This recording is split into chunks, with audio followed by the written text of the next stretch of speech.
महाराज की।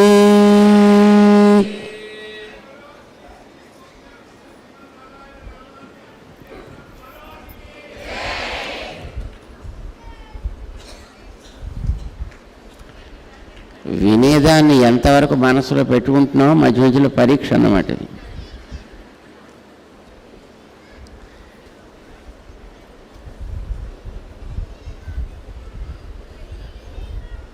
భగవంతుణ్ణి మనం రకరకాలుగా చూడొచ్చు. ఆయన్ని సంచరించే రూపంలో, తిరిగే రూపంలో ఆ రోజుల్లో చూసిన మహనీయులు ఉండేవారు. ఈ రోజుల్లో మనకి చూడటానికి వీలుగా అర్చామూర్తిగా ఆయన ఉంటాడు. భగవంతుడిని మన అర్చా విగ్రహ రూపంలో చూస్తున్నామంటే నేరుగా ఆయన్నే మనం చూస్తున్నాం. కానీ చాలామందికి దాని యందు నమ్మకం ఉండదు, విశ్వాసం ఉండడం కష్టం. విగ్రహం అంటే ఆయనని చూపించేది, ఆయనలాగా ఉంటుంది అని అనుకుంటారు. కానీ ఆయనే స్వయంగా అనేది తెలిసినా దాని మీద నమ్మకం కలగడం చాలా కష్టం అవుతూ ఉంటుంది. అలాంటి భగవంతుణ్ణి మన కనులలో నింపుకొని ఆయన యొక్క కథామృత రస పానాన్ని మన చెవులారా చేయగలిగితే తప్పనిసరిగా మన లోపల ఉండేటటువంటి సంశయాలనేవి తొలగుతాయి. మన హరి అంటారు భగవంతుణ్ణి, హరించువాడు, మనకుండేటటువంటి సంశయాలని హరించేవాడు, మన పాపాలని హరించేవాడు కూడా ఆయన మన మనస్సుల్లో ఎప్పుడూ ఉంటాడు. కానీ ఉన్నవాడిని మనం గుర్తించగలుగుతాం అన్నమాట.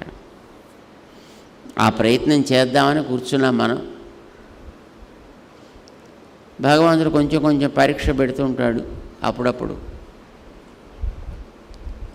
మన శ్రవణానికి తగినటువంటి సాధనాన్ని అప్పుడప్పుడు కొంచెం వెనక్కి తీసి చూస్తుంటాడు.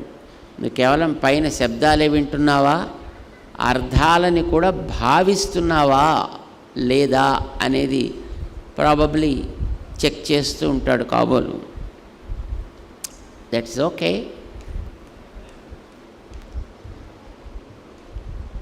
మంచి కాలం మనకి రావాలి అని కోరికైతే అందరికీ ఉంటుందండి. భారతదేశానికి మంచి కాలమే ఉండేది, చరిత్రలో ఎప్పుడూ ఉండేది.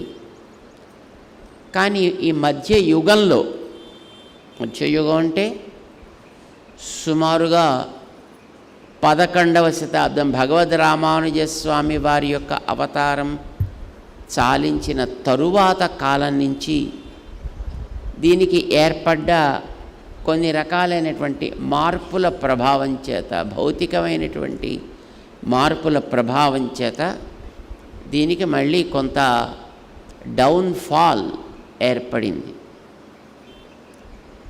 అది మళ్ళీ శ్రీకృష్ణదేవరాయల వారి కాలంలో బాగా వికసించిన, బాగా ప్రకాశించి ఉన్న తర్వాత మళ్ళీ క్రమంగా మళ్ళీ డౌన్ఫాల్ అయింది. మన భాగ్య విశేషం చేత మనం ఉండే రోజుల్లో మళ్ళీ ఒక మంచి కాలాన్ని, భారతదేశాన్ని ప్రపంచం అంతటా మాట్లాడుకుంటూ దీని గురించి అందరూ చెప్పుకోగలిగేటట్లుగా మళ్ళీ ఒక కాలాన్ని మనం చూస్తున్నాం. ఒకనాడు నేను భారతీయుణ్ణి అనాలంటే సిగ్గుపడే స్థితిలో ఉండేది బయట దేశాలకు వెళ్ళినటువంటి మన వ్యక్తులే. ఈవేళ ఆ భారతదేశానికి సంబంధించిన వాళ్ళం అని గుండె ఎత్తి చక్కగా బుర్రని ఎత్తి చెప్పుకోగలిగేటటువంటి ఒక కాలపు స్థితి ఏర్పడుతోంది. ఇది భగవంతుడి యొక్క అనుగ్రహం. మనలో కలిగేటటువంటి మార్పులు కూడా దానికి అనుగుణంగా ఉన్నట్టయితే అది దీర్ఘకాలం ఆ రకంగా కొనసాగగలిగేటటువంటి పరిస్థితులు ఏర్పడతాయి. కేవలం పాలకులొక్కలు బాగుంటే చాలదు కదండి. పాలకులు చేసినటువంటి నియమాలని పాటించేటటువంటి పాల్యులు ప్రజలు కూడా ఉండాలి. ఇప్పుడు పోలీస్ ఆయన సెంటర్లో నిలబడి ఉంటాడు అనుకోండి, ఆయన కంట్రోల్ చేస్తుంటాడు, ఇలా వెళ్ళండి, అలా వెళ్ళండి, అటు రండి, ఇటు రండి. ఇప్పుడు ఆయన చెప్పడానికి అక్కడ ఉండేటప్పుడు ఆయన చెప్పినట్లుగా ప్రవర్తించే ప్రజ కూడా ఉన్నట్టయితే అక్కడ సాగేటటువంటి ఆ జన సంచారం అనేది ఏ రకమైనటువంటి బాధ కలగకుండా, ఎవరికి ఇబ్బంది కలగకుండా సవ్యంగా సాగుతూ ఉంటుంది. చేత చెప్పేవాడు ఉండాలి, చేసేవాడు కూడా ఉండాలి. పాలకులు బాగుండాలి, ప్రజానీకం కూడా బాగుండాలి. అయితే మనకి మనుషులం కనుక అప్పుడప్పుడు సహజంగానే మనకి కొన్ని రకాలైనటువంటి బలహీనతలు ఏర్పడుతూ ఉంటాయి. వాటిని మళ్ళీ మనం వినికిడి ద్వారానే అది అతిక్రమించగలిగేటటువంటి ప్రవృత్తులు సాగాలి. మనిషికి ఏదో కారణం చేత ఒక తప్పుదారి పట్టి వాడు ఎంతో దిగజారిపోయాడు అనుకోండి, మళ్ళీ వాడికి మిత్రుడి రూపంలోనో లేకపోతే గురువు రూపంలోనో భగవంతుడే స్వయంగా వచ్చి మళ్ళీ వాడిని సరైన మార్గంలో పెట్టే అనుగ్రహాన్ని చూపిస్తాడు. మన దేశానికి కూడా బహుశా అట్లాంటి మంచి రోజులు వచ్చాయి అని అనుకుందాం. ఇవి కంటిన్యూ అవుతాయి అని ఆశిద్దాం. భగవద్ రామానుజుల వారి చరిత్రలో ఒక అందమైన సన్నివేశం ఒకటి ఉందండి. ఇప్పుడు వీక్నెసెస్ అనేవి మనుషుల్లో సహజమండి, తప్పనిసరిగా ఉంటాయి. కానీ ఆ వీక్నెస్ని ఒక మంచి మార్గంలోకి తీసుకొచ్చి దాన్ని ఒక బలంగా తీర్చిదిద్దడం అనేది మహానుభావులు చేసేటటువంటి పని అని మనకి చరిత్ర చెప్తోంది. మనం ధనుర్దాస్ కథ వినుంటాం రామానుజుల వారి యొక్క జీవితంలో. ధనుర్దాస్ అనే ఆయన ఒక మల్ల యోధుడు. ఆయన భార్య పేరు విశాలాక్షి అని, చాలా అందకత్తె, చాలా గొప్ప భక్తురాలు కూడా. శ్రీరంగనాథుణ్ణి నిరంతరము సేవించుకుంటూ తరిస్తూ ఉండేటటువంటి మహనీయురాలు. ఈయనకి అవేం తెలియవు. ఈయనకి తన భార్య అంటే చాలా ఇష్టం. ఆవిడకి ఎప్పుడు కూడా ఎండ కూడా పడకుండా ఉండాలని గొడుగు పట్టుకు తిరుగుతూ ఉండేవాడు ఆయన. ఆ గొడుగు పట్టుకు తిరగడం కూడా గొడుగు పట్టుకుని అక్కడ వెనకాత తిరగడం కాదు, ఆవిడ ముందు ఆవిడకేసే తిరిగి తను నడుస్తుంటే ఆవిడ నడుస్తూ వస్తూ ఉండేది. ఇది చూసి నలుగురు నవ్వుకుంటూ ఉండేవారు. ఏమిటి ఇంత కాముకుడా ఈయన, ఏమిటి ఇంతలానా మరి నీ బొత్తిగా దారుణంగా అని నలుగురికి నవ్వుతాలుగా ఉండేది. బ్రహ్మోత్సవాలు జరుగుతున్నాయి శ్రీరంగ క్షేత్రంలో, ఎంతోమంది జనాలు వస్తున్నారు. అలాంటి సందర్భంలో రామానుజుల వారు దర్శనం చేసుకుని ఆలయంలోంచి వస్తున్నారు. ఈవిడ భగవంతుని దర్శనం చేసుకోవడానికి ఆలయంలోకి వెడుతోంది. ఆవిడికి ముందర గొడుగు పట్టుకుని ఈ పెద్ద మనిషి నడుస్తున్నాడు, ధనుర్దాసు. సరే, అందరూ నవ్వుతున్నారు. రామానుజుల వారితో ఉండేవాళ్ళు మాత్రం వాళ్ళేం పెద్ద ఎగ్జామ్టెడా ఏమిటి, వాళ్ళు నవ్వుతున్నారు. చూసి పిచ్చోడు ఇలాగా అంటున్నారు. అంటే రామానుజుల వారు అలా అనకూడదు, తప్పు అని వాళ్ళని ఆపి, సరే ఇతను ఆలయంలోకి ఇప్పుడు ఆవిడ పెడుతోంది కదా, వెళ్ళి మళ్ళీ బయటికి వస్తారు కదా, వచ్చిన తర్వాత వీళ్ళు మన దగ్గర తీసుకురండి, ఒకసారి అసలు విషయం ఏంటో తెలుసుకుందాం అని రామానుజుల వారు చెబితే, తర్వాత ఆయన తీసుకొచ్చారు రామానుజుల వారి మఠానికి. సరే, రామానుజుల వారు అడిగారు, ఏమయ్యా నలుగురు నవ్వుతున్నారు కదా, నీకు భార్య మీద ప్రేమ ఉండడం సహజం, కానీ ఎంత ప్రేమ ఉన్నప్పటికీ కూడా నలుగురు నవ్వుకునేట్టుగా చేయకూడదు కదా. ఎందుకు నువ్వు అట్లా చేస్తున్నావు అని అడిగాడు ఆయన. అడిగితే అతను అన్నాడు, వాడు నవ్వుతున్నారో ఏడుస్తున్నారో నాకేం తెలుసును, నా పనేదో చేసుకోవడానికే నాకు తీరిక లేదు, నాకు ఆవిడని కాపాడుకోవడానికి జాగ్రత్తగా ఎండ పడకుండా చూసుకోవడానికే నాకు తీరిక లేకుండా నేను తిరుగుతుంటే వాళ్ళు నవ్వుతున్నారు ఏడుస్తున్నారో గమనించే స్థితి నా దగ్గర ఎక్కడుందయా, నాకు అవేం తెలియదు, నేను దాన్ని పట్టించుకోను, నాకు అవసరం లేదు, నా పనేదో నేను చేసుకుంటూ పోతాను, మిగతా వాళ్ళ ఇష్టం. అబ్బా ఏంది ప్రేమించావా నువ్వు అంటే, మా ఆవిడ్ని నేను ప్రేమిస్తానండి. అంటే ఆవిడలో దేన్ని ప్రేమించావు నువ్వు అంటే, ఆవిడ నేత్రాలంటే నాకు చాలా ఇష్టం అండి, ఆ నేత్రాల యొక్క సౌందర్యానికి నేను దాసుని. ఓకే, రామానుజులకు ఒక క్లూ దొరికింది.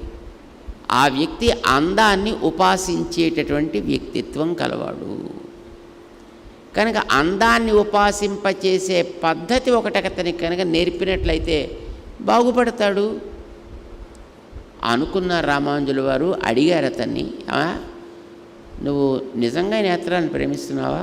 అవునండి, దానికోసం నా జీవితం అంతా మొత్తం సమర్పితం, ఏమైనా చేయగలను దానికోసం. That's great thing. మరి ఇంతకంటే అందమైన కళ్ళు కనిపిస్తే ఏం చేస్తావా? ఉండవండి ప్రపంచంలో అలా, దట్స్ ఇంపాసిబుల్ అన్నాడు. లేదను అసలు ఉంటే అలాంటివి నీకు చూపిస్తే ఏం చేస్తావు? దానికోసం నా ప్రాణం ఇస్తాను, మాట మీద నిలబడతావా? ఒకసారి మాట అంటే మాటే, సరే అయితే దా ఒకసారి నాతో వస్తావా అని మహానుభావులు తనతో పాటు రామానుజుల వారు ధనుర్దాసిని రంగనాథుడి దర్శనానికి తీసుకెళ్ళారు. ఇద్దరికి ఎప్పుడు వాడు భార్య పెడుతుంటే ఆవిడతో పాటు ఈయన పెడుతుండేవాడు, వెళ్ళేవాడు. కానీ ఈయన ఎప్పుడు రంగనాథుడిని చూస్తే కదా, ఈయన ఎప్పుడు ఆవిడ నేత్రాలనే కాపాడుకుంటూ సంరక్షించుకుంటూ వెళ్ళినటువంటి వ్యక్తి. రామానుజుల వారు రమ్మని పిలిస్తే ఆయనతో పాటు వెళ్ళాడు. రంగనాథుని దర్శింపజేశారు, అర్చకులతోటి హారతి ఇప్పించారు. యోగి మహానుభావుడు కనుక చూడు, ఆ నేత్రాలని చూడొక్కసారి అన్నారు. మనం కూడా వెళ్ళి చూస్తున్నామండి, మనం చూసి వస్తున్నాం మనం కూడా. కానీ రామానుజుల వారు ప్రక్క నుండి చూడు, శ్రీకృష్ణుడు అర్జునుడిని పశ్యా అన్నారు. అప్పటిదాకా అర్జునుడు కూడా చూస్తున్నాడు, వాడు కౌరవులు, మేము పాండవులం, వాళ్ళు 11, మేము 7 అక్షౌహిణీలు, ఇది కనిపిస్తూనే ఉంది అతనికి. కానీ ఎప్పుడైతే శ్రీకృష్ణుడు అర్జునుడిని చూడు, పశ్య ఏతాన్ సమవేతాన్ కురూన్, ఇక్కడ చేరినటువంటి ఈ కురుపుత్రులందరినీ ఒక్కసారి చూడవా, ఆయన చూడు అనేటప్పటికి చూస్తే అందులో అక్కడ దృశ్యం వేరే కనిపించింది. అప్పటిదాకా కనిపించింది శత్రువుడుగా కనిపించాడు వాడు, ఇప్పుడు శత్రువుగా కనిపించట్లా, బంధువులుగా కనిపించడం ప్రారంభించి. సరే దాంతో పాపం దిగులు పడిపోయాడు కదా ఆయన. అలాగా రామానుజుల వారు చూడు అని అనేటప్పటికీ ఇతను చూస్తే ఏమి నేత్ర సౌందర్యం అతనికి సాక్షాత్కరించిందో, ఏ రకమైనటువంటి పుండరీకాక్షత్వం ఆయనకి సాక్షాత్కరించిందో మనకైతే తెలియదు. రామచంద్రుని మొదటిసారి ఆంజనేయ స్వామి చూడ్డానికి వెళ్ళినప్పుడు సుగ్రీవుడు పంపిస్తాడు, వెళ్ళి ఒకసారి ఆయన్ని పలకరించి రాబోయ్. చూస్తేనేమో వాళ్ళిద్దరూ ఋషిపుత్రుల్లా ఉన్నారు, జడలు నారచీరలు కట్టుకుని. మరి చేతుల్లో చూస్తే ధనుర్బాణాలు కనిపిస్తున్నాయి. ఋషులైతే ధనుర్బాణాలు ఉండకూడదు, ధనుర్బాణాలు పట్టుకున్న వ్యక్తులైతే వాళ్ళకి జడలు నారచీరలు ఇలాంటివి ఉండకూడదు. పరస్పరమైనటువంటి ఒక వైరుధ్యం కనిపిస్తోందయా. వీళ్ళు బహుశా నన్నేదైనా చేయడానికి మా అన్నగారు వాలి పంపించినటువంటి ఎవరైనా వ్యక్తులు అయ్యి ఉండొచ్చు, ఏమైనా తెలుసుకురావడం మంచిది.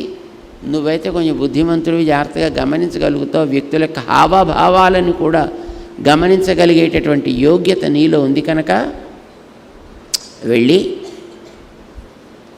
నాకేసి తిరిగి నువ్వు నాకేసి తిరిగి ఉండేట్టుగా, సో నీ ముఖంలో ఉండే హావభావాన్ని బట్టి నేను గమనించడానికి వీలయ్యేట్టుగా వెళ్ళి మాట్లాడి రావా అన్నాడు. వెళ్ళాడు ఆంజనేయ స్వామి. అయితే వెళ్ళేటప్పుడు కోతిలాగా తన కనుక వెళ్ళినట్టయితే ఏమో ఆయన చెప్తాడో చెప్పడో. ఒక సన్యాసి ముందర అబద్ధాలు ఆడకూడదు అట ఆ రోజుల్లో. అందుకోసం నువ్వు ఓ సన్యాసిలాగా పెడితే బాగుంటుంది అని ఆయన ఉంటాడు. ఈయన ఓ తిరదండి సన్యాసిలాగా వేషం వేసుకుని ఈయన వెళ్ళాడు అక్కడికి. తిరదండి సన్యాసి సరిగా నమస్కారం పెట్టకూడదు, ఏదో అమ్మకి గురువుకి దైవానికి తప్ప ఇంకెవరికి పెట్టకూడదు, నాన్న కూడా పెట్టుకోవడానికి లేదు. సరే ఈయన వెళ్ళాడు అక్కడికి, రాముడిని చూశాడు ఒకసారి. మామూలుగా వెళ్ళగానే ఇలాగా రాముడికేసి నేత్రాలకేసి, జనరల్గా మనం చూసేది అలా ముఖాన్నే కదా చూస్తాం, అలా నేత్రాలు చూశాడంతే. ఆ నేత్రాలు చూసేటప్పటికీ నిండు నీళ్లల్లో మునిగినవాడు తన కంట్రోల్ లేకుండా ఎట్లాగైతే ఆ నీటి ప్రవాహంతో కొట్టుకుపోతాడో ఆ నేత్ర సౌందర్యం అదో పెద్ద సుడిగుండాలు లాంటివి కదా, ఆ నేత్రాల్లో పడేటప్పటికీ అమాంతం కిందకి అలా పడిపోయింది. సాష్టాంగ నమస్కారం చేసేసాడు ఆయన. అది ఆ సౌందర్యం అంత అద్భుతమైనటువంటిది. అక్కడ చూస్తే చేరాల్సినటువంటి చోటు దానికి పట్టుకొమ్మ పాదములే అన్నట్టుగా అక్కడ పడ్డాడండి ఆయన. సరే తర్వాత జరగాల్సింది ఏదో జరిగింది అనుకోండి. అట్లాగా ధనుర్దాసుని తీసుకువెళ్ళి రామానుజస్వామి చూడు అని ఆయన అనేటప్పటికీ మరి చూసిన ఆయనకి ఏం నేత్ర సౌందర్యం కనిపించిందో అమాంతం అట్లా పడిపోయాడు, స్పృహ తప్పిపోయి. లేపారు.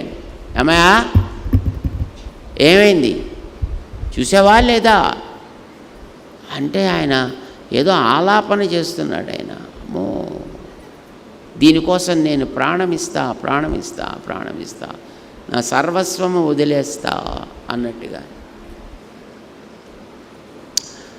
రామానుజుల వారు నువ్వు సర్వస్వాన్ని వదలక్కలేదా, నీ భార్య ఆల్రెడీ గొప్ప భక్తురాలు, అంచేత నీకు అదేం నష్టమేం కాదు, చక్కగా ఆవిడతో కలిసి హాయిగా భగవంతుని యొక్క సేవ, దాన్ని ఆయన యొక్క సౌందర్యాన్ని సంరక్షణ చేసేటటువంటి దీక్ష వహించి నువ్వు ఉండు అని అతనికి పంచ సంస్కారాలు చేసి భగవత్ సేవలో పెడితే ఆయన ఎంత వాడయ్యాడంటే, భగవంతుడు ఎప్పుడైనా ఒక ఉత్సవానికి బయలుదేరితే శ్రీరంగంలో రోజు ఏదో ఒక ఉత్సవం జరుగుతూనే ఉంటుందండి. నిత్య కళ్యాణము పచ్చతోరణము అన్నట్టుగా ఉంటుందన్నమాట. స్వామి యొక్క తిరువీధి ఉత్సవం జరుగుతుంటే స్వామికి ముందు భాగంలో ఒక చురకత్తి పట్టుకుని ఆయన ఎత్తి పట్టి నడుస్తూ ఉంటాడండి. నడిచేవాడు ఆయన బాధ్యత అది తీసుకున్నాడు ఆయన. దేనికోసం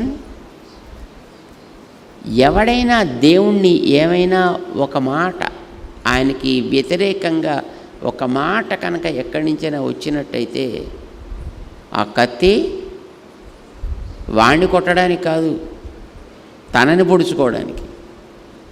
తన్నెందుకండి పొడుచుకోవడం, అన్నవాడిని 4 తన్నాలు కానీ అంటే కాదండి.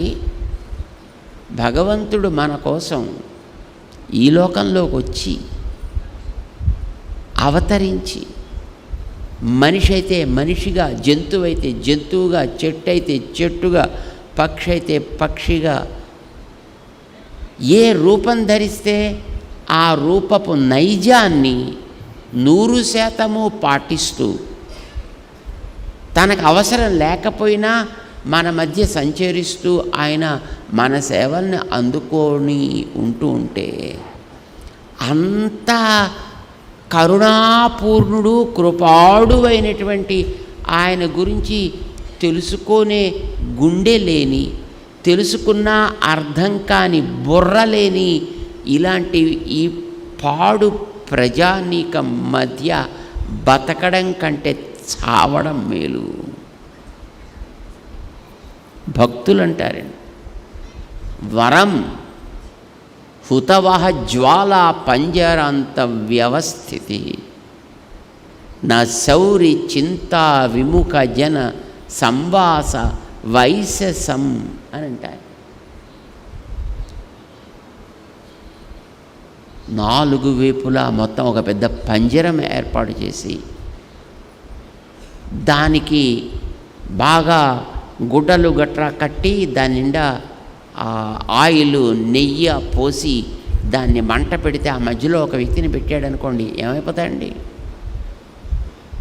టమాటా ఉడికినట్టుగా ఉడికిపోడండి. అట్లాగా చుట్టూ అగ్నిహోత్రాలు పెట్టి ఒక పంజరంలో కదలడానికి బయటికి పోవడానికి వీలు కాకుండా బంధించి పెట్టి అలా ఉడికించినా మంచిదే. అది సుఖం నిజానికి. దేనికంటే భగవత్ స్మరణ చేయని మనుషుల మధ్య బతకడం కంటే. శౌరి చింత విముఖ జన, భగవంతుడంటే వైముఖ్యం కలిగినటువంటి పడనటువంటి జనాలు కూడా కొందరు ఉంటారు కదండి. కొందరికి ఇండ్లలో తులసి పడదట, కొందరికి అరటి పడదట, కొందరికి దేవుడి నామం పడదు. అలాంటి వాళ్ళు కూడా కొందరు ఉంటారు. అలాగా భగవంతుడి సంబంధమైనవి పడని బతుకు కలిగినటువంటి కొందరు ఉంటారే, అలాంటి వ్యక్తులు చుట్టూ ఉంటే ఆ సమయంలో కలిగే నరకపు పీడ, ఆ బాధ అగ్నిహోత్రాల మధ్య ఉండడం కంటే అధికము. దానికంటే ఇలాంటి జనాల మధ్య బతకడం కంటే అలాంటి అగ్నిహోత్రంలో పడి చావడం మేలు అని అనుకుంటారు. అలాగా ఆ ధనుర్దాస్ అనేటటువంటి మహనీయుడు ఇలాంటి సౌలభ్యం, ఇలాంటి కళ్యాణ గుణము, ఇలాంటి ఒక కారుణ్యము, ఇంత ఆర్జవము కలిగి ఆయన మన కోసం వచ్చి ఆనాడు తిరిగి ఈనాడు మన కోసం విగ్రహ రూపాన్ని ధరించి మన మధ్య ఉంటుంటే అలాంటి వాణ్ణి గురించి ఏదో పిచ్చి మాటలు మాట్లాడ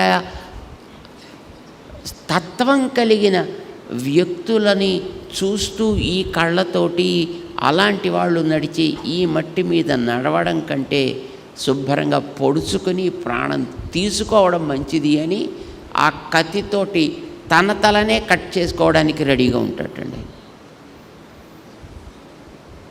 అంతలా మారిపోయాడండి. అసలు దేవుడంటే తెలియకుండా ఉండే వ్యక్తి ఆ దేవుణ్ణి ఎవడైనా ఇష్టపడకపోతే వ్యతిరేకంగా మాట్లాడితే తానే బతకను అనేటటువంటి ఒక అతి ఉత్తమమైనటువంటి ప్రేమ కలిగినటువంటి ఒక స్థితికి చేరగలిగేటట్లుగా తీర్చిదిద్దగలిగారు మహానుభావులైనటువంటి రామానుజ ఆచార్య స్వామి. ఆ వ్యక్తినే ధనుర్దాస్ అంటారన్నమాట. ఉరంగా విల్లి దాసర్ అని అంటారన్నమాట. ఆయన ఎప్పుడు కూడా భగవత్ సేవలో అంత శ్రద్ధగా ఉండేవాడు. 24 గంటలు కూడా అదే ధ్యాసలో ఉండేవాడు అన్నమాట. మహానుభావులు వ్యక్తుల్ని ఆ రకంగా తీర్చిదిద్దుతారండి. భగవంతుడు మనకి అట్లాగ దిద్దగలిగే మహనీయులని అప్పుడప్పుడు పంపిస్తూ ఉంటాడు. దేశాన్ని తీర్చిదిద్దగలిగే వ్యక్తులని పంపిస్తూ ఉంటాడు. ఆ మార్గంలో మనం నడవగలిగితే మనం తరిస్తాం.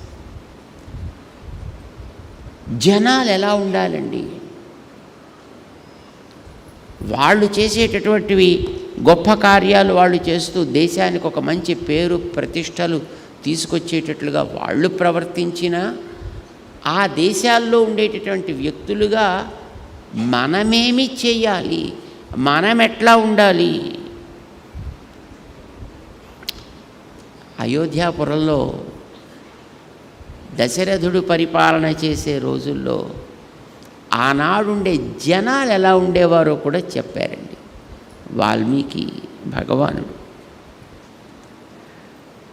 జనాలంటే మనమే కదా. ఎలా ఉంటే ఐడియల్ మంచి వాళ్ళు అవుతారు. సాధారణంగా అందరికీ తెలుసునండి, అందరికీ అన్నీ తెలుసునండి. కానీ తెలిసిన దానిని మనం ఆచరిద్దాం అనగానే మనకేదో పెద్ద అంతరాలు ఏర్పడతాయి. అయినా మనకి ఏదైనా ఒక వెనకాతల నుంచి ఒక ఊపు ఏదైనా వచ్చిందనుకోండి, ధైర్యం వస్తుంది మనకు కూడా చేయడానికని. వాల్మీకి ఊపు మనం కూడా తీసుకుందాం ఒకసారి. ఎలా ఉండేవారు ఆనాటి ప్రజానీకం?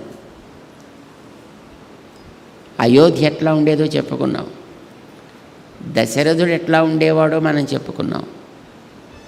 అక్కడ ఉండే ప్రజానీకం ఎట్లా ఉండేవాడో కూడా ఒక్కసారి ఆ వాల్మీకి చెప్పిన ఆనాటి సన్నివేశాన్ని చూపించిన స్థితిని ఒకసారి మాట్లాడుకుందాం. మనం కూడా ఆయన మాటలతో మాట్లాడుకుందాం. వర్ణేష్వగ్ర్య చతుర్థేషు దేవతాతిథి పూజకా. అక్కడ ప్రారంభించాడు ఆయన. ఏ వర్ణంలో పుట్టిన వాళ్ళైనా సరే, వాళ్ళేం పెద్ద బ్రాహ్మణులు వేద పండితులే కానక్కర్లేదు. ఏ వర్ణంలో పుట్టినవాడైనా ఎలా ఉండేవాడు ఆ ఊళ్ళో ఉండేవాళ్ళు, దశరథుడి యొక్క పరిపాలనలో ఉండేటటువంటి జనులు దేవతాతిథి పూజకా. ప్రతివాడు దైవీ ఆరాధనని చేసుకునేవాడు. ఎంతమంది మన ఇళ్లలో పూజా మందిరాలు ఉన్నాయండి? పూజా మందిరాలు ఎంతమంది ఇళ్లలో ఉన్నాయి? అందరూ చేతులు ఎత్తుతారు. ఆ దేవుడి కోసం పూజ చేసే అలవాటు రోజు ఎంతమందికి ఉందండి? బాగుండదేమో అని అందరూ ఎత్తుతున్నారు.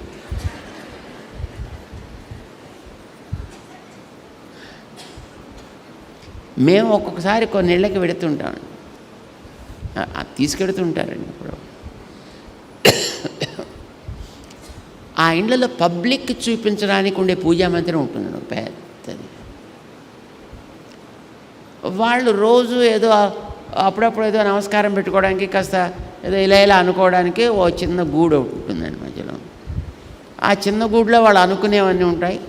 ఇది అందరికీ చూపించడం కోసం దాంట్లో పెద్ద తంజావూరు పెయింటింగ్స్ తోటి ఉండేటువంటి పెద్ద పెద్ద ఫొటోస్, దాంట్లో ఇంతింతెత్తు ఉండేటటువంటి పెద్ద పెద్ద విగ్రహాలు, దానికి ఒక పెద్ద మంచి అద్భుతమైనటువంటి డెకరేషన్ గట్రా చేసి పెట్టడం. ఇది పూజలోను కిచెన్లోను కూడా అందరికీ కనిపిస్తున్నాయి.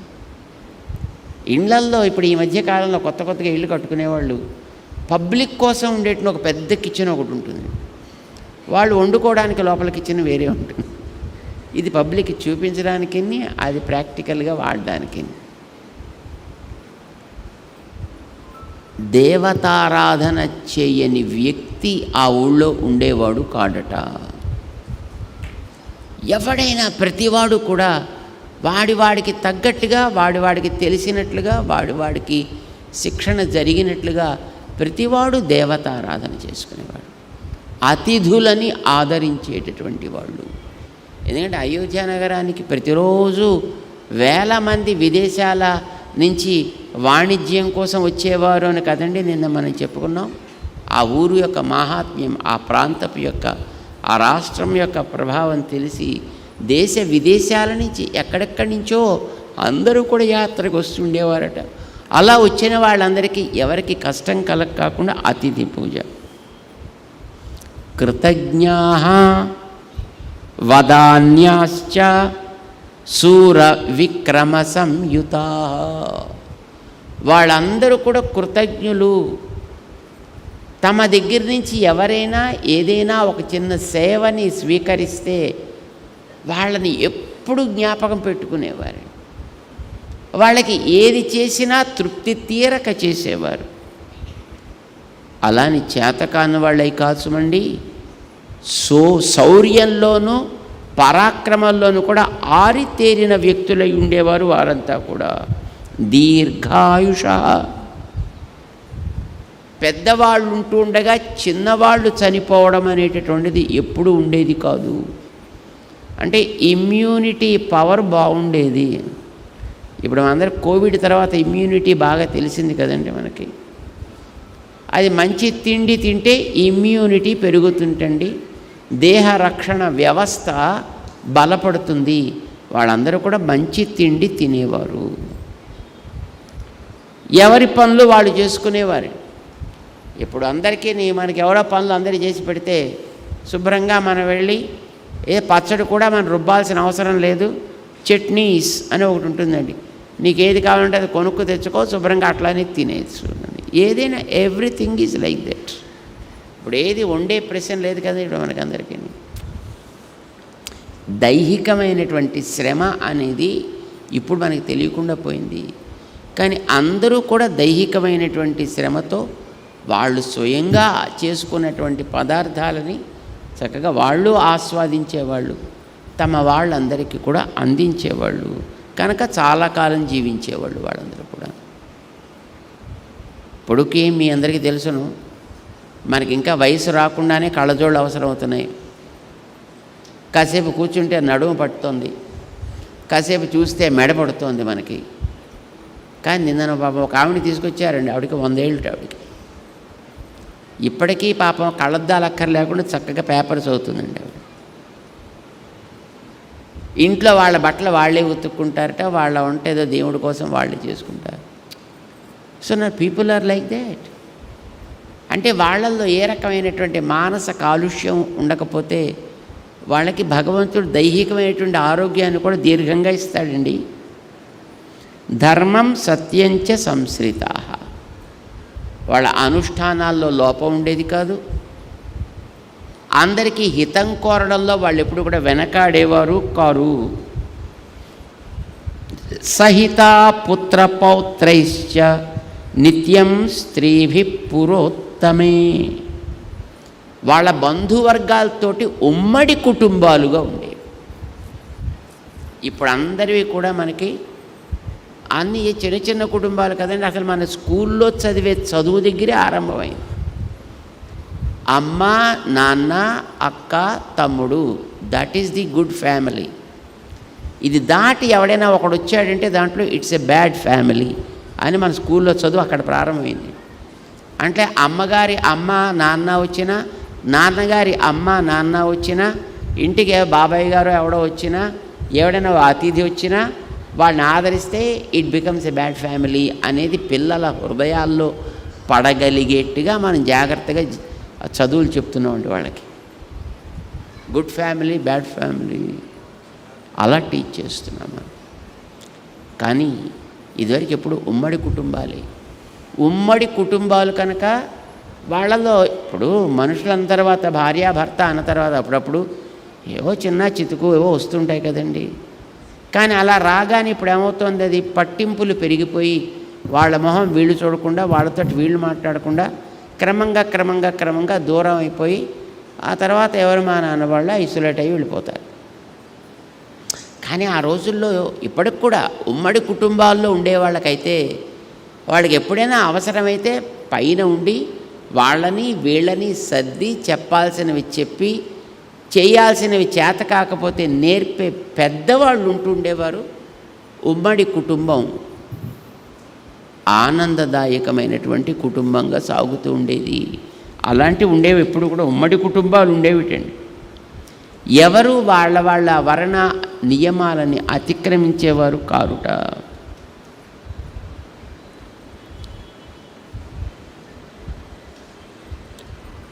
ఎక్కడ యోధానాం అగ్నికల్పానాం పేశలానాం సువర్చసాం, రుజు ప్రవృత్తి కలిగినటువంటి వ్యక్తులే ఉండేవారండి ఎప్పుడు కూడా. ప్రతి వ్యక్తి కూడా మంచి పరాక్రమం కలిగి ఉండేవాడు. తన దేశాన్ని, తన కుటుంబాన్ని, తన ధర్మాన్ని కూడా కాపాడుకోవడంలో ఎవడు వెనుకాడేవాడు కాడు. ఇలాగా జనాలందరూ కూడా అంత నియమనిష్టలతో ఉండేవారటండి. ఇక అక్కడ ఉండేటటువంటి జీవజాతులు కూడా కాంభోజ విషయే జాతై బాహ్లీకైశ్చ హయోత్తమై, ఏ జంతువులు ఎక్కడెక్కడ శ్రేష్టమైన ఉంటాయో అలాంటి వాటిని ఐడెంటిఫై చేసి వాటిని అక్కడ పోషించుకునేవారట.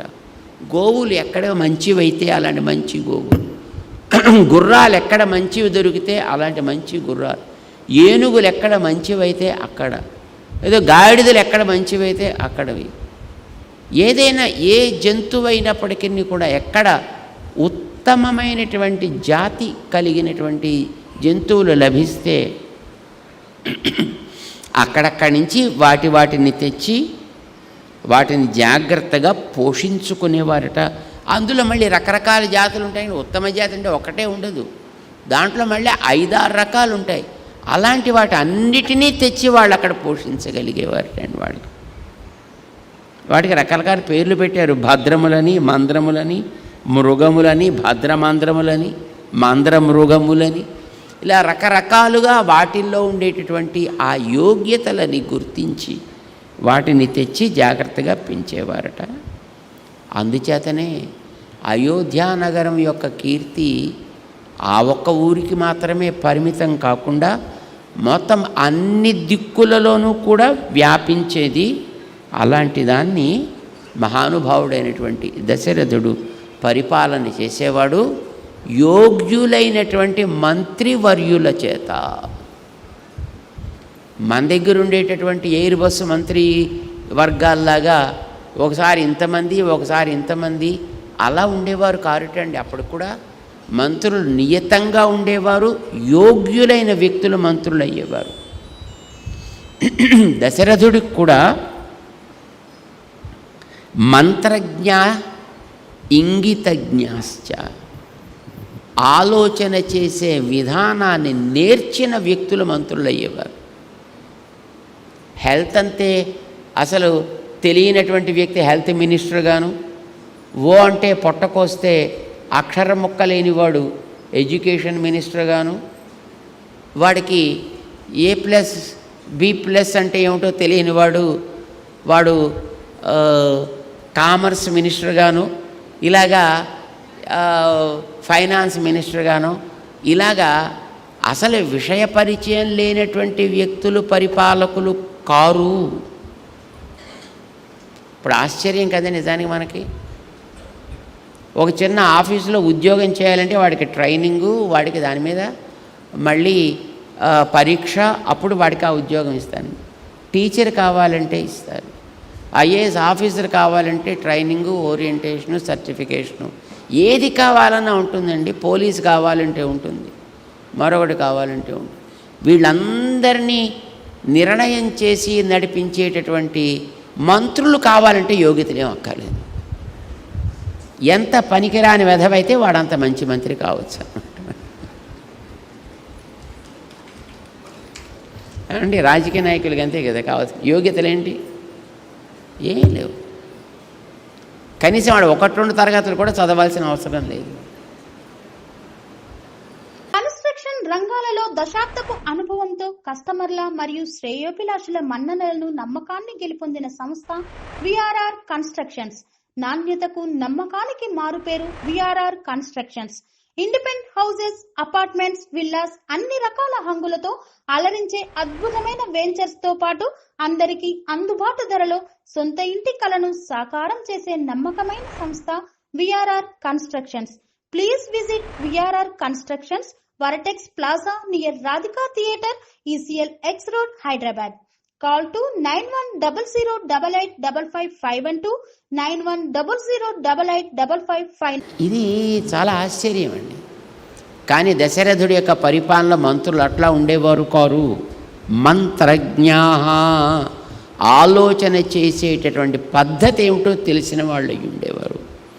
ఇంగితజ్ఞాశ్చ, తమ దగ్గరికి ఎవరైనా వస్తే వాళ్ళ యొక్క ముఖాన్ని గమనించి వాళ్ళ మనస్సుని చదవగలిగేటటువంటి వ్యక్తులై ఉండేవారు. పక్షపాత రహితులై ఉండేవారు. నిత్యం ప్రియహితే రతః, తమ దగ్గరిని తమ యొక్క రాజ్యపు విషయంలో ప్రియము హితము రెండూ చూడగలిగే వ్యక్తులై ఉండేవారు. అమ్మ పిల్లల విషయంలో చూపేది ప్రియం అంటామండి, తండ్రి పిల్లల విషయంలో చూపేది హితం అంటామండి. ప్రియం వేరు, హితం వేరు. ప్రియమంటే ఇష్టము, హితమంటే మంచి. తల్లికి పిల్లలు ఎప్పుడు హాయిగా ఉంటే చాలును అని అనిపిస్తుంది. అంచేత ఆవిడ పిల్లల యొక్క ప్రియాన్ని కోరుతుంది. అప్పుడప్పుడు వాడు ఆరోగ్యాన్ని పాడు చేసే వస్తువు ఏదైనా తినాలి అని వాడు ప్రయత్నం చేసినా వాడు గట్టిగా మారాం పెడితే సరే తినరా అంటుంది అమ్మ. కానీ నాన్న అవసరమైతే వాడిని 2 వాయించేనా అలాంటి పనులు చేయకుండా చూడాలి అని అనుకుంటాడు. తల్లి అట్లాగే ఏదో వాయించి వాడిని ఏడిపించాలి అని అనుకోదు. అవసరమైతే పోనీ తినరా కదా, నాన్నకు చెప్పకు, పోయి తిను. ఇలాగైనా ఏమైనా కాస్త ఆ పిల్లవాళ్ళకి వాళ్ళ సంతానానికి కావాల్సింది ఏదో చెయ్యాలి అని అనుకుని అది ప్రియం అంటాం. ప్రియమునకు అమ్మ, హితమునకు నాన్న, వీళ్ళిద్దరూ కూడా మనకి ఎగ్జాంపుల్స్ అన్నమాట. అయోధ్యాపుర జనులు ప్రియహితములు రెంటినీ చూడగలిగేటటువంటి మంత్రుల యొక్క ఛాయలో ఉండేవారు. అంటే వాళ్ళు తల్లిలాగా తండ్రిలాగా ఇద్దరిలాగా కూడా తమ ప్రజలందరి యొక్క బాగునే కోరి వాళ్ళు పరిపాలన చేసేవాళ్ళు. ఎప్పుడూ కూడా ఎంతమంది? 8 బభూవు, 8 మంది. దేవతలకి ఏదో 33 విభాగాలు ఉన్నాయండి. ఈ ప్రపంచాన్నంతటినీ పరిపాలన చేసే దేవతల యొక్క మినిస్ట్రీస్ 33. 33 అమరర్ అని గోదాదేవి స్పష్టం చెప్పింది. వేదాలు కూడా అదే మాట చెప్పాయి. ఏమిటి ఆ 33 విభాగాలు అంటే మన వాళ్ళు చెప్పారండి, మనకి పోషణ చేసేటటువంటి విభాగాలు ఒక 12, రీసైక్లింగ్ అండ్ మళ్ళీ రీక్రియేషన్ చేసేటటువంటి విభాగాలు ఒక 11, ఉన్న వాటిని జాగ్రత్తగా పోషణ చేసే విభాగాలు ఒక 8. ఎన్నయ్యాయి? 12, 11. క్యాలిక్యులేటర్ కావాలా? 12, 11, 21. పోషణ చేసేటటువంటివి 8. దాని తర్వాత 2 వాళ్ళ యొక్క ఆరోగ్యపు విభాగాన్ని చూసుకునేవి. ఇంతే, మొత్తం 33. మొదటి విభాగానికి పేరు ఆదిత్య 12, రెండవది రుద్ర 11. 11 రుద్రుళ్ళుటండి. మనకి తెలిసిన ఆయన పార్వతీపతిగా ఉండే ఆయన మనకి తెలుసును. ఆయనే మనం రుద్రుడు అని అనుకుంటున్నాం, శివుడు అని అంటున్నాం. కానీ 11 రుద్రులు ఉన్నారు. ఆ 11 రుద్రులు కూడా భగవద్ అనుగ్రహంతో వాళ్ళ పనులు చేస్తూ ఉంటారు. ఎలా ఏ భగవంతుడిని వాళ్ళు ఉపాసన చేస్తారో మీరు ఎప్పుడైనా మన దివ్య సాకేతానికి వస్తే, స్టాచ్యూ ఆఫ్ ఈక్వాలిటీకి వస్తే, అక్కడ దివ్య దేశాలకు సంబంధించిన పుస్తకం తీసుకుంటే దాంట్లో మీకు తెలుస్తుంది ఆ 11 రుద్రులు ఎవరో, వాళ్ళు ఏ భగవంతుడిని ఉపాసన చేసి వాళ్ళు ఆ రకమైన తమ యొక్క గొప్పతనాన్ని నిలుపుకుంటారు అనేటటువంటిది. సో 11 రుద్రులు, 12 ఆదిత్యులు, 8 వసువులు, 8 మంది వసువులు ప్లస్ అశ్విని దేవతలు 2, మిత్ర, వరుణ అని వాళ్ళకి పేరు. ఇలా ఇది 33. It is a fixed ministry. ఇంకా దాంట్లో తరుగుదల పెరుగుదల అనేవి ఉండవట. మిగతా అడ్మినిస్ట్రేషన్లో కావాలంటే జనాల్ని పెంచుకుంటారు, కావాలంటే వాళ్ళతో రకరకాల పనులు చేయించుకుంటారు తప్ప మినిస్ట్రీస్ మాత్రం మారవు. అట్లాగే దశరథుడి దగ్గర 8 మంది మంత్రులు ఉండేవారట. లౌకిక వ్యవహారాలు చూడటానికి 4, వైదిక వ్యవహారాలు చూడడానికి 4 ఉండేవారు. 8 బభూవు వీరస్య తస్య అమాత్యాః యశస్వినః. వాళ్ళందరూ కూడా వాళ్ళ రంగాల్లో మంచి ఎక్స్పర్టీస్ కలిగినటువంటి వ్యక్తులే వాళ్ళు. అంతేకాదు శుచయః. ఎంత మంచి పదం వేశాడు. వాళ్ళంతా కూడా శుచి కలవాళ్ళు అన్నారు. అంటే శుచి కలవాళ్ళు అంటే చక్కగా రోజు స్నానం చేసి మడిగట్టుకు వస్తుంటారండి. అంటే ఆ శుచి కాదయ్యా. అర్ధే శుచి సశుచి. ఎవడు పైసల విషయంలో శుచిగా ఉంటాడో వాడియే నిజమైనటువంటి శౌచమును పాటించువాడు. ఈ పని చేయాలంటే ఇంత పట్రా, ఇదివరకు రహస్యంగా ఉండేదండి అండి. ఏదైనా పని చేయాలంటే ఆ కింద నుంచి పైదాకా వాళ్ళకి ముట్ట చెప్పవలసినవన్నీ ఏదో రహస్యంగా సీక్రెట్గా ఏదో ఇస్తూ ఉండేవారు. ఇప్పుడు కాలం మారిందండి. చక్కగా ప్రతీది కూడా అంత అఫీషియల్గానే ఉండాలి అనేది ఇప్పుడు డిక్లేర్ చేసి చక్కగా అది సర్వీస్ ఛార్జెస్ అని వాళ్ళు ఇస్తారు. వీళ్ళకి ఇవ్వాల్సింది ఏదో వీళ్ళకి ఇవ్వాలి, వాళ్ళకి ఇవ్వాల్సింది వాళ్ళకి ఇవ్వాలి, ఇందరికి ఇవ్వాల్సింది పాపం ఇస్తే తప్ప ఆ పనులు అక్కడ జరగవు. అది కూడా మామూలుగా ఉండదండి. అది ఎంతెంత ఉంటుందో మనకి తెలియదు. అలాంటి వ్యక్తులు కారు వాళ్ళు. శుచయః. ఓసారి ఎప్పుడో ఓ ఆయన చెప్పాడండి, అయ్యా మొత్తం మేమంతా ఒక్క కౌంటర్లోంచే అన్ని పనులు జరిగేట్టు చేస్తున్నాం, అంతా మొత్తం కంప్యూటరైజ్ చేసి పెట్టామన్నట్టండి ఆయన.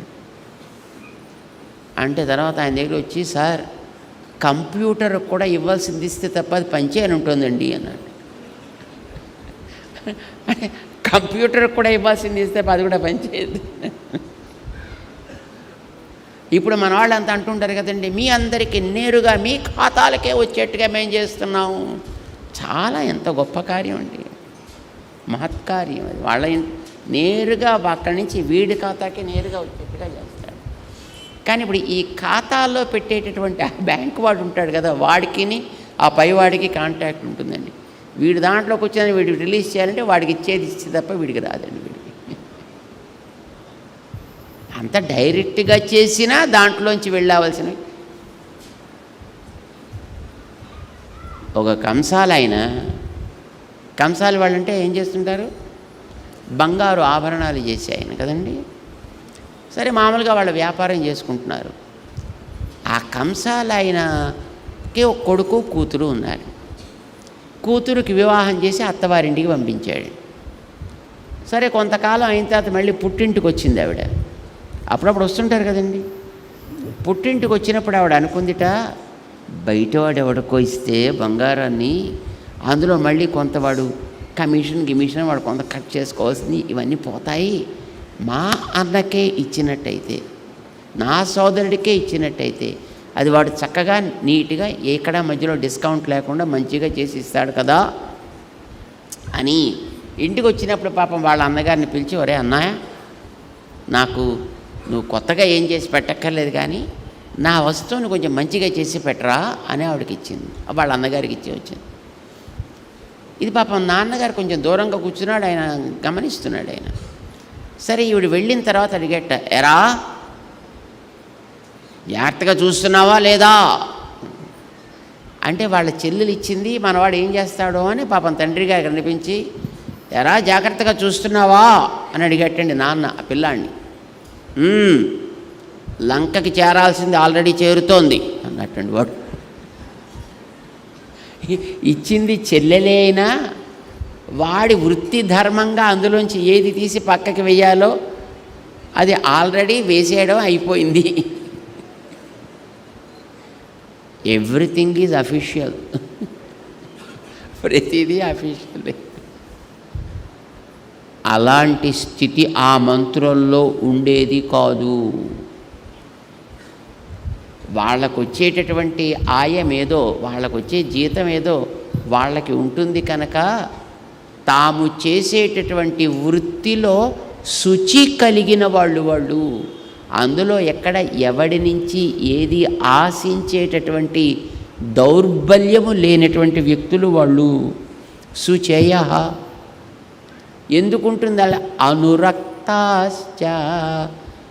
కారణం, రాజుకి ప్రజా మీద ఎంత ప్రేమ ఉందో మంత్రులు కూడా ఆ ప్రజల విషయంలో, వాళ్ళ కార్యాల విషయంలో అదే రకమైన అనురక్తి కలిగిన వాళ్ళు కావడం చేత వాళ్ళ పేర్లు కూడా చెప్పారండి. దృష్టి, జయంత, విజయ, సిద్ధార్థ, అర్ధసాధక, అశోక, మంత్రపాలశ్చ, సుమంత్ర, అష్టమోభవత్. 8 మంది మంత్రులటండి. దృష్టి, జయంతుడు, విజయుడు, సిద్ధార్థుడు, అర్ధసాధకుడు, అశోకుడు, మంత్రపాలుడు, సుమంత్రుడు. ఇది 8 మంది. ఇందులో మనకి మిగతా వాళ్ళ పేర్లు పెద్దగా మనం ఎక్కువ వినం, కానీ సుమంత్రుడి పేరు మాత్రం మనం మాటిమాటికి వింటుంటామండి. ఈయన గారే మనకి అప్పుడప్పుడు రాముణ్ణి రథం ఎక్కించుకుని అడవిలోకి డ్రాప్ చేయడానికి కానీ, లేదు దశరథుడు యజ్ఞం చేద్దామని అనుకుంటే, అవునండోయ్ మీరు యజ్ఞం చేస్తారు, దానికి ఇలా ఇలా పిల్లలు పుడతారు అనేది ఎప్పుడో ఇదివరకే ఆయన ఎవడో చెప్పాడండి, మహానుభావుడు ఒక ఆయన అని ఇలాంటివన్నీ చెప్పే బాధ్యత తీసుకున్న వ్యక్తిగా మనకి సుమంత్రుడు పరిచయం అవుతుంటాడు. ఆయన కూడా 8వ వాడు. ఆయన వెనకాతల 7 ఉన్నారు మంత్రులు. వీళ్ళందరినీ మళ్ళీ క్రమ పద్ధతిలో నడిపేవాళ్ళు కావాలండి. వాళ్ళకి ఋత్విజులని పేరు. ఋత్విజౌ ద్వౌ అభిమతౌ తస్యాస్తౌ ఋషి సత్తమౌ. మహానుభావులు 2 ఉండేవారటండి. వాళ్ళే వశిష్ఠ, వామదేవశ్చ. వీళ్ళిద్దరూ కూడా అడ్వైజర్స్, పురోహితులు అని పేరండి వాళ్ళకి. పురోహితుడంటే ఇప్పుడు మన ఉద్దేశం పురోహితుడంటే ఏదో మన దగ్గరికి వచ్చి అయినా ఇలా చెప్తే ఏదో కాస్త ఈ మంత్రం ఆ మంత్రం చదివి ఈ పని ఆ పని చేసి పెట్టి 4 పైసలు సంభావన ఇస్తే తీసుకుని పోయేటటువంటి పంతుళ్ళు. మన ఉద్దేశం పురోహితులు అంటే అంతే కదండి. కాదు. పురము అంటే రాజ్యం. ఆ రాజ్యమునకు హితము అంటే మంచి. రాజ్యానికి మంచి ఏదో దాన్ని నిర్ణయం చేయగలిగేటటువంటి వ్యక్తులు వాళ్ళు పురోహితులు అనంటే. అంటే వాళ్ళు రాజైనా ఒకవేళ సరైన పని చేయకపోతే, రాజా ఈ పని చేయడానికి వీల్లేదు అని రాజును కూడా శాసించగలిగినటువంటి అధికారం కలిగిన వ్యక్తులు అన్నమాట పురోహితులంటే. పురోహితుల యొక్క చెప్పు చేతల్లో రాజు ఉంటాడు. పురోహితుల యొక్క చెప్పు చేతల్లో మంత్రులందరూ ఉంటారు. పురోహితుల చెప్పు చేతలని పట్టే రాజ్యం యొక్క బాగోగులు ఆధారపడి ఉంటాయి. అందుకోసమనే పురోహితులకి సర్వాధికారం ఉంటుందండి. మన సింహాచలం దేవస్థానంలో వాళ్ళని పురోహితులు అనేవారండి, సీతారామాచార్యులు గారు. ఆయన పురోహితుడంటే ఆలయం గురించినటువంటి చరిత్ర అంతా తెలిసి ఎవడెవడు ఏ ఏ స్థితిలో ఉండేవాడు, ఏ పని చెయ్యాలో చెప్పి చేయించగలిగే అధికారం కలిగిన వాడని అర్థం. ఆ వ్యక్తి అక్కడి నుంచి తప్పుకోగానే దాన్ని అబాలిష్ చేసేస్తారు అంతే, క్లోజ్. అంటే ఇంకెవడు అలా చెప్పేవాడు ఉండకూడదు. ఎవడి మానాన వాడు కుక్కలు పీకిన విస్తరాకులాగా దాన్ని పాడు చేసి ఉండాలి. ఈ స్థితి ఉండడంతో మళ్ళీ ఆ పోస్టులో ఇంకెవడు రానివ్వరండి. కానీ ఆ పోస్టులో ఒక వ్యక్తి రావాలండి, ఎంత బాధ్యత కలిగిన వ్యక్తి రావాలండి. రాజుకు కూడా హితం చెప్పగలగాలి. రాజ్యానికి హితం చెప్పాలంటే they are the policy makers. Policy maker రాజు కాదు, రాజుకి వెనకాతలు ఉండేటటువంటి అడ్వైజర్స్, ఆ ఋత్విజులు.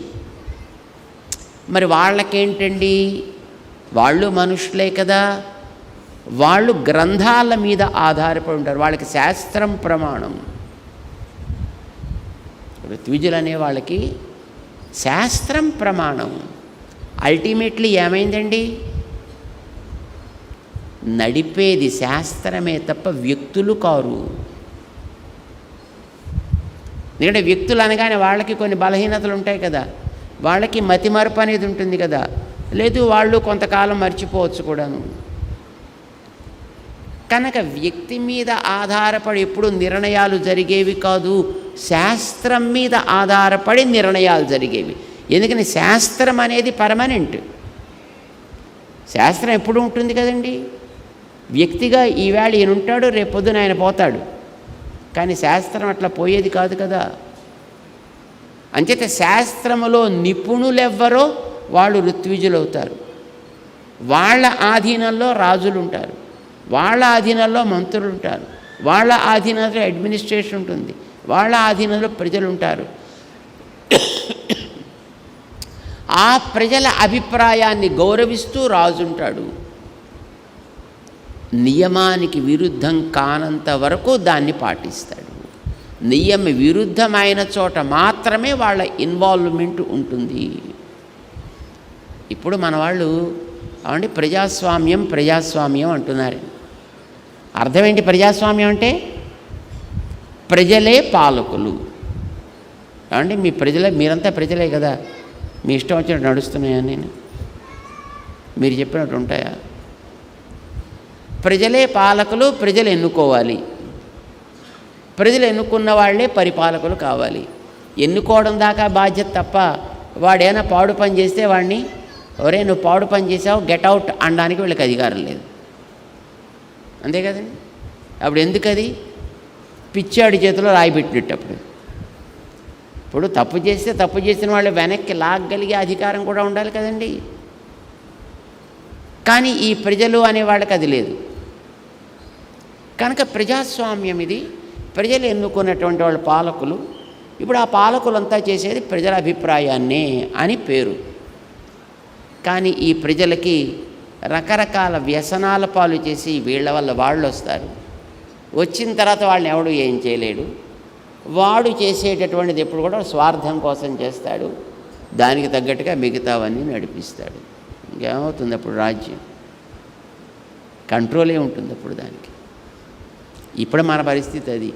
కానీ ఆ రోజుల్లో ప్రజాభిప్రాయాన్ని గౌరవించేవారు ప్రజలు కూడా విద్యావంతులు కనుక.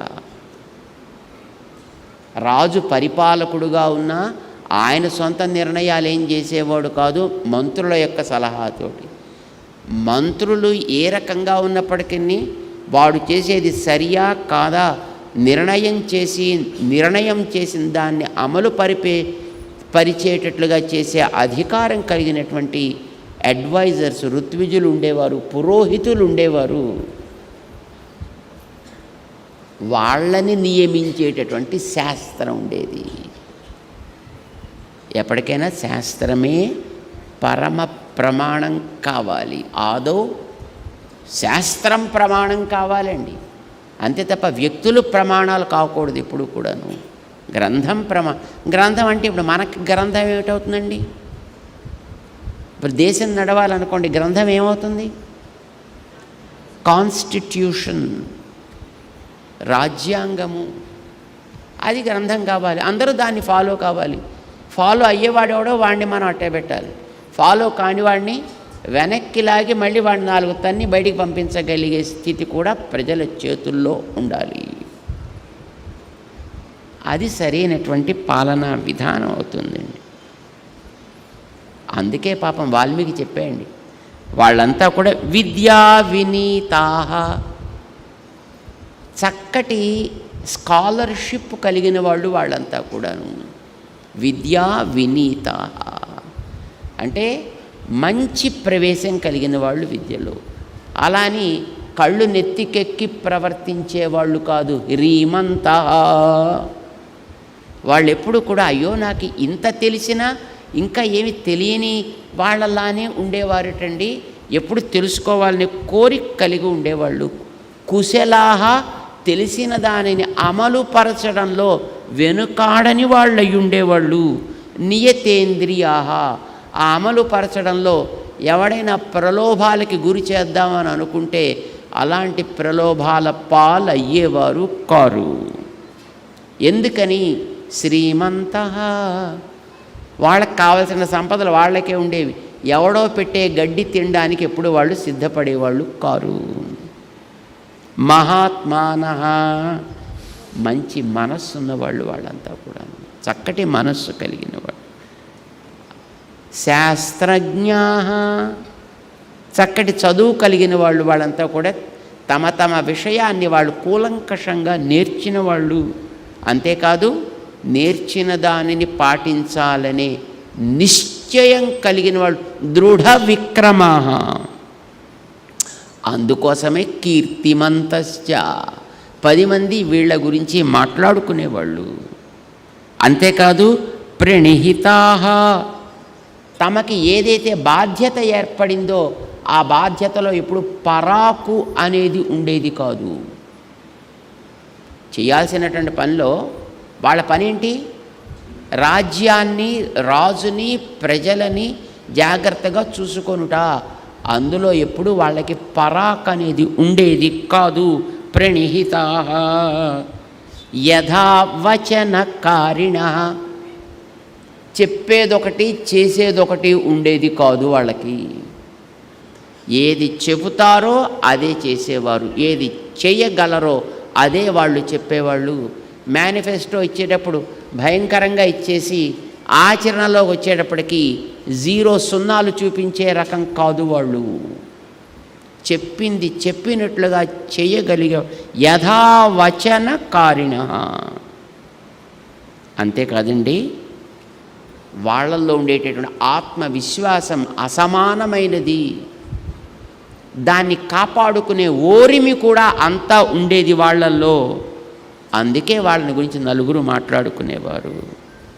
ఎప్పుడు ఎవడొచ్చినా అది సీరియస్గా పోజు పెట్టి నిర్లక్ష్యం చేసే వ్యక్తులు కాదు. స్మిత పూర్వ అభిభాషిణ. రాముడికి అందుకోసమే ఆ లక్షణం వచ్చిందండి. ఆ ఊళ్ళో పుట్టాడు కనుక, వాళ్ళ మధ్య పెరిగాడు కనుక. ఇది ఆయన ఒక్క గొప్ప లక్షణం కాదండి, అయోధ్యాపురంలో ఉండే ప్రజలందరికీ ఇదే లక్షణం అండి. వాళ్ళంతా కూడా స్మిత పూర్వ అభిభాషిణ. ఎవడో వచ్చి నన్ను పలకరిస్తే నేను పలకరించాలి. అప్పటిదాకా పెద్ద ఇలా పోజు పెట్టి కూర్చుని వాడెవడో వచ్చి అప్పుడు వీడు పలకరిస్తే ఓహో వచ్చారా దట్స్ గుడ్. నో, వీళ్ళే ముందర వాళ్ళని పలకరించేవాడు. పలకరించడానికి వాళ్ళల్లో మనసు రంజిల్లేటట్టుగా ఒక చిరునవ్వుతోటి పలకరించేవాడు. ఎప్పుడైనా సరే, పొరపాటునైనా సరే నోటమ్మట అబద్ధాలనేటటువంటివి రానిచ్చేవారు కాదు. సాధారణంగా కోపం వచ్చినప్పుడు ఇలాంటప్పుడు రకరకాలుగా వస్తుందండి. కోరికలు ఎక్కువ అయినప్పుడు ఏవో అబద్ధాలు మాట్లాడేస్తుంటారు. కళ్ళబొల్లి కబుర్లు చెప్పి పని నడిపించుకోవాలని చూసుకునేటటువంటి వ్యక్తిత్వం ఉంటుంది కొంతమందిలో. కానీ ఇక్కడ వాళ్ళు క్రోధాత్వా కామార్థహేతోర్వా నబ్రూయురనృతం వచః. ఏ కారణం చేతనైనప్పటికీ, ఏ ప్రెషర్స్ వెనకాతున్నప్పటికీ కూడా అబద్ధాలు ఆడేవాళ్ళు కాదు. మేము ఒకసారి విన్నామండి, నేపాల్ దేశంలో అనుకుంటాను, మేము నేపాల్లో ఉండేటప్పుడు ముక్తినాథ్ వెడుతున్నాం మేము కారులో. ఆ వెళ్ళేటప్పుడు దాంట్లో చాలామంది ఉన్నారు మాతోటి, కొంతమంది పనివాళ్ళు కూడా ఉన్నారండి. ఆ పనివాళ్ళలో మంగోలియా నుంచి వచ్చిన వాళ్ళు కూడా కొందరు ఉన్నారండి. ఏదో సందర్భం వచ్చినప్పుడు వాడు అంటున్నాడు, ఏయ్ నీకు కోపం వస్తే నన్ను 2 చావగొట్టు, అంతేకాని అబద్ధం చెప్పానని మాత్రం అనుకో, నేను చెప్పింది 100% కరెక్ట్ అని. మాకు భలే ఆనందం వేసింది ఆ మాట వినగానే. అంటే వాడు ప్రాణం పోయినా నోట అబద్ధం అనేది ఎరగని వ్యక్తి అండి. బహుశా మీ అందరికీ తెలుసున్నాను అనుకుంటా, ఎందుకంటే మీ అందరి కుటుంబాలకు సంబంధించినటువంటి పిల్లలు అమెరికాలో ఉంటారు. ఏదో రకంగా వాళ్ళు మీ ఇండ్లకైనా వస్తుంటారు, మీరు వాళ్ళ దగ్గరికైనా అప్పుడప్పుడు పెడుతుంటారు, వాళ్ళతో పరిచయం ఉంటుంది. వాళ్ళల్లో ఏ సందర్భం వచ్చినా అబద్ధం ఆడడం అనేది వాళ్ళకి తెలియదండి. చిన్నపిల్లల సంగతి నేను చెప్తున్నా, పెరిగిన తర్వాత కాదు, చిన్నపిల్లలుగా ఉండేప్పుడు వాళ్ళకి అబద్ధం ఆడడం అంటే ఏంటో తెలియదండి వాళ్ళకి. పెద్దవాళ్ళు ఏదో ఒకటి చెప్పి ఇంకొక రకంగా చేస్తుంటే పిల్లలకి అదేమిటో కొత్తగా అనిపిస్తుందండి వాళ్ళకి. They feel so strange. ఇదేంటి ఇలా ఉంటున్నారు వీళ్ళు, ఇందాక అలా చేయమని చెప్పారు వీళ్ళు ఇలా చేస్తున్నారేంటి, ఇలా అనుకుంటారండి అక్కడ పిల్లలు.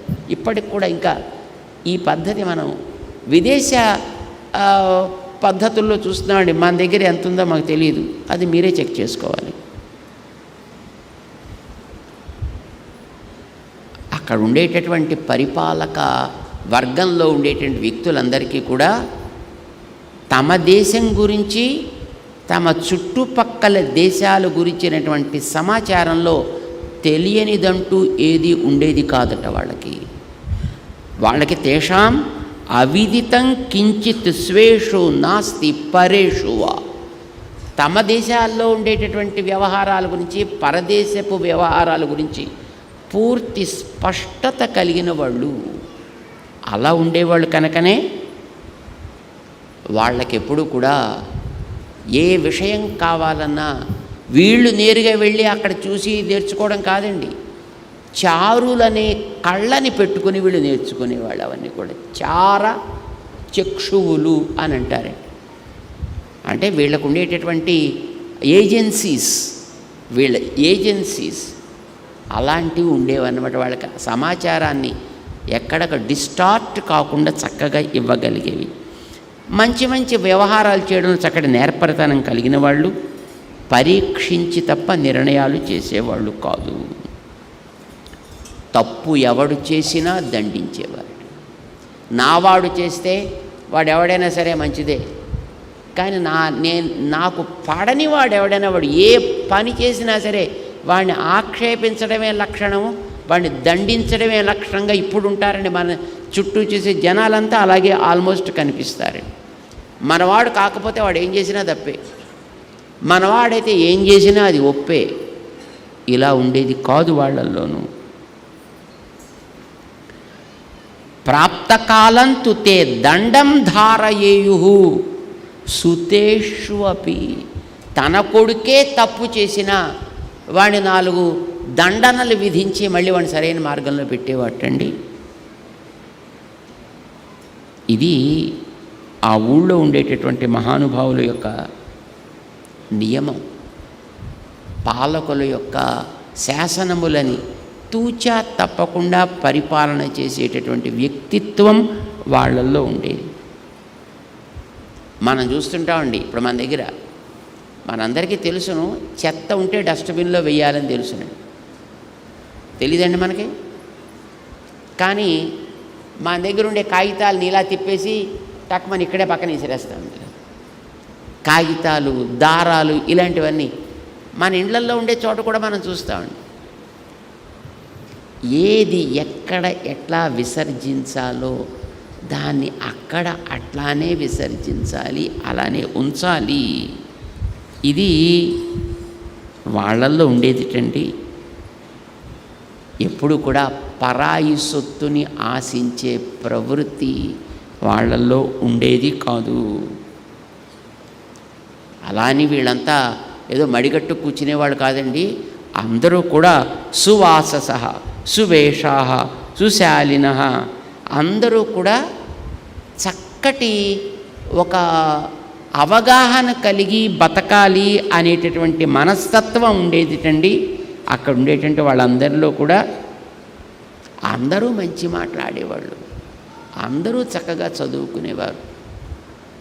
ఇప్పుడు మన దేశంలో కేరళ ఒక్కటే 100% విద్య కలిగినది అని అంటుంటారు. మిగతా చోట ఇంకా ఇప్పటికీ చాలామందికి అక్షరాస్యత లేదు అని. కానీ అక్కడ అలా కాదుటండి. ఆ రోజు ఆ ఊళ్ళో ప్రతి వాడు కూడా చక్కటి వినీత విద్యావంతులే. అది లేని వాళ్ళంటూ ఎవ్వరూ లేరు ఆ రాష్ట్రంలో. ఇది అయోధ్యాపుర ప్రజానీకాన్ని గురించి వాల్మీకి భగవానుడు చెప్పినటువంటి ప్రజల యొక్క స్థితి. ఇంకా చాలా ఉన్నాయి, కానీ ఎన్నని చెప్పుకుంటున్నా. ఇప్పటికే మనకి ఇవన్నీ వింటుంటే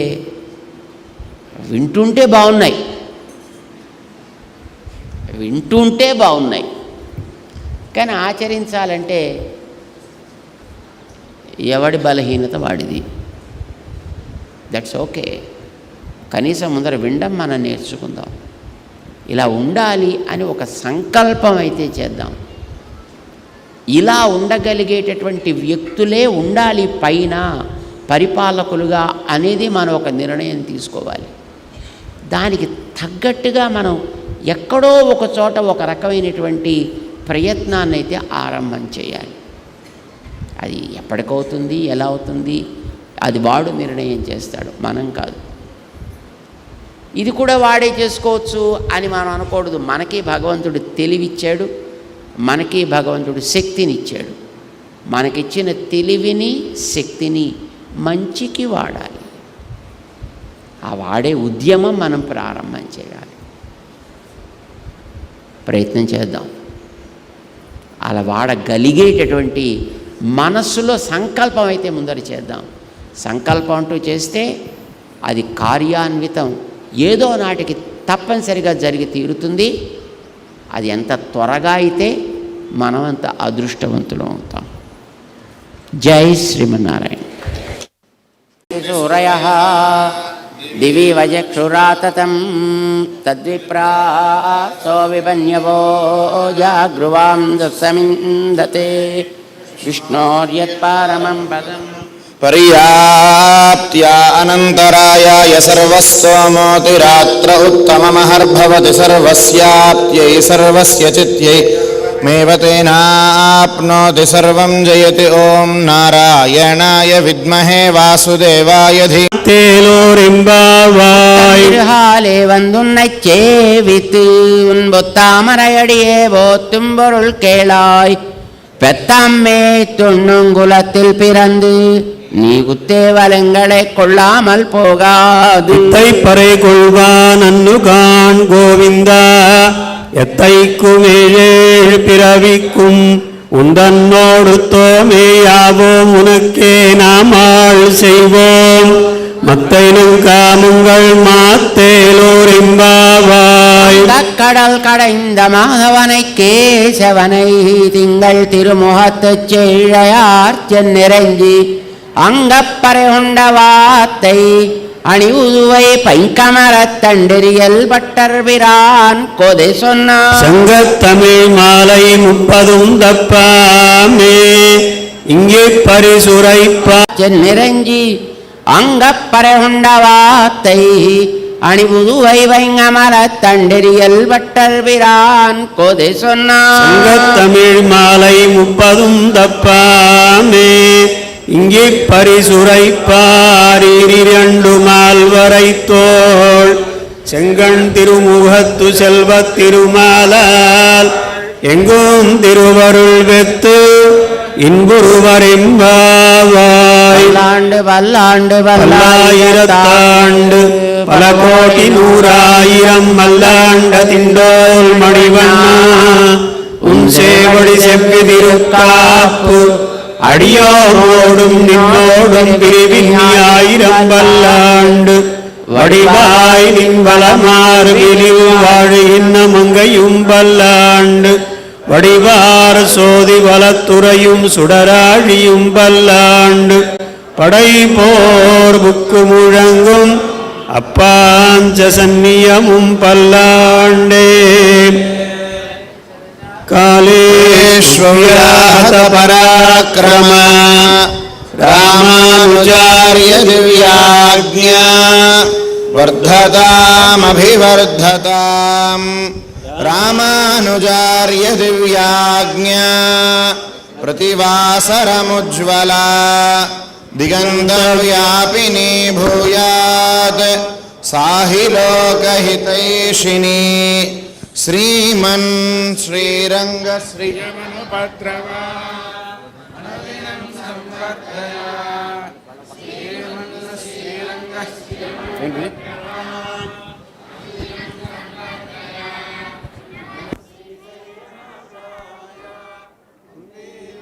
ஜன்மனே பிரசாதலப்த பரமப்ராப்ய கைங்கரியசாலினே श्रीशैले सदया पात्रं धीभक्त्यादिगुणार्णवं यतीन्द्रप्रवणं वन्दे रम्यजामातरं मुनिं वाழிतिरुवाय्मொழிப்பிள்ளை மாதகவாழ்வாழும் மணவாள மாமுனிவன் வாழியவன் மாறன் திருவாய் மொழிப் பொருளை மாநிலத்தோர் தேரும்படி உரைக்கும் சீர் செய்ய தாமரை தாளினை வாழியே சேலை வாழி திருநாபி வாழியே துய்யமார்பும் புரிநூலும் வாழியே சுந்தர திருத்தோளினை வாழியே கையுமேந்திய முக்கோலும் வாழியே கருணை பொங்கிய கண்ணினை வாழியே பொய்யிலாத மணவாள மாமுனி புந்தி வாழி புகழ் வாழி வாழியே அடியார்கள் வாழ அரங்கநகர் வாழ சடகோபந்தன் தமிழ் நூல் வாழ கடல் சூழந்த மண்ணுலகம் வாழ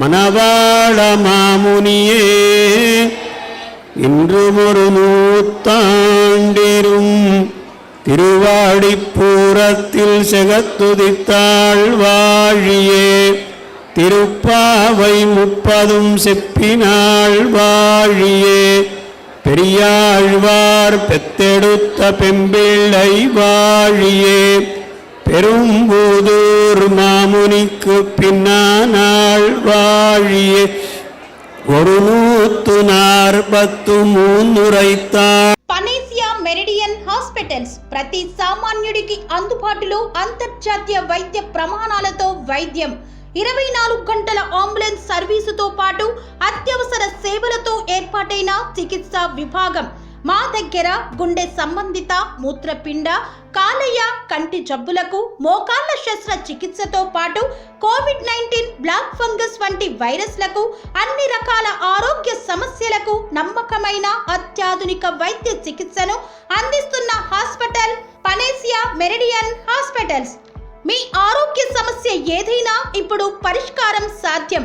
సంపూర్ణ ఆరోగ్యం కోసం సంప్రదించండి Panacea Meridian hospitals, opposite Bheeramguda Kaman, RC Puram, Sangareddy district, pin code 502032. సంప్రదించాల్సిన ఫోన్ నెంబర్ 0845524177 మరియు 7893757770.